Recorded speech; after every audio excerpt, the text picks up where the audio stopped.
Assalomu alaykum qadrli obunachilarimiz. Navbatdagi issiqxonamiz ham bitti. Bu Quyi Chirchiqda qurilgan issiqxonamiz 2 qavatli bo'lib, buni ag'idagisini o'tgan yili qurib berganmiz. Buni mana 2025-yilda qurganmiz. Issiqxonamiz 2 qavatli bo'lib, mana zanjirida ochiladi mexanizmdan, koreyskiy mexanizm. Oldidagi oralig'imiz 60 sm joy bor. Hani ichiga kiramiz. Bu yer qulflarga mo'ljallangan issiqxonamiz bo'lib, balandligi 4 metr. Ikkinchi qavatdagi 360 ga to'xtagan. Arkalarimiz oralig'i 1,5 metrdanga. Ichidagisi termiz qismi 260 ga o'rnagan.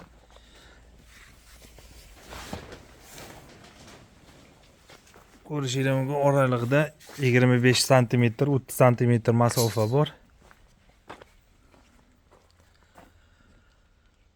Salafanlarimiz Xitoy salafani bilan yopilgan, 120 mikronlarni zakaz qilganlar, 120 mikron yopib berganmiz. Ichidagisi bo'lsa 0,8 mikron yopganmiz. Yana bu yerda havo almashadiganlar bo'lgan, masketning setka, hasharotlar kirmaslikka.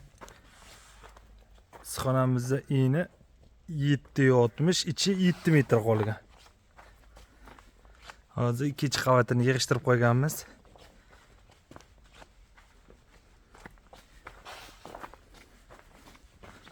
Uni shu usta to'g'ri tepilsa, shu 40 metrli yaxlit 40 metr ochiladi. Mana o'rtaga yig'ib qo'yiladi.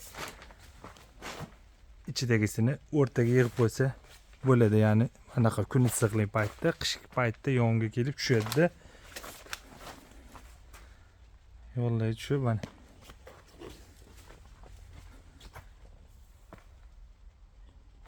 Bu yer qulflarga istilaj bo'lgan, mana atapleniyasi ham bo'lgan. Buni salafanini shu bugunda bitirib edi. Buni sal oldinroq yopib berib metallini yiqqanmiz va salafanini shu kunga to'g'ri keldi, yig'ib berdim.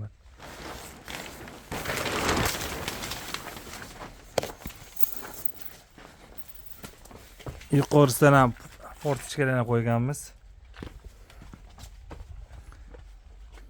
Havo almashtirgani. Mana bu eskisi 1 yil oldin qurib berganlarimiz.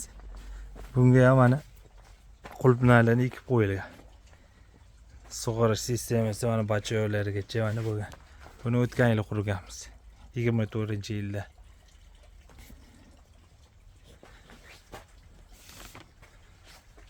Buni ham mana o'tdagi yig'ib qo'yilgan. Sanglarni bu yerda mana sal qorong'i ekan, ko'rishingiz mumkin. Suv tozalab beradigan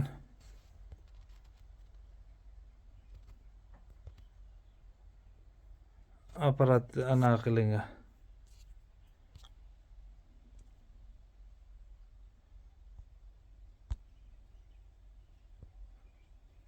Suvni tozalab beradigan mana apparatlarimiz ham bor.